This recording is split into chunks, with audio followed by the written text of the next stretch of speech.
najua kwamba mimi ni wako, unanipenda tena sana. Nuru yako imenitoa gizani, sitaogopa kamwe.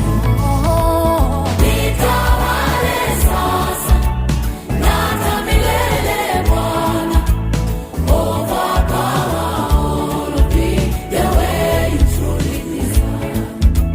Natamani kuongozwa na mkono wako wenye nguvu.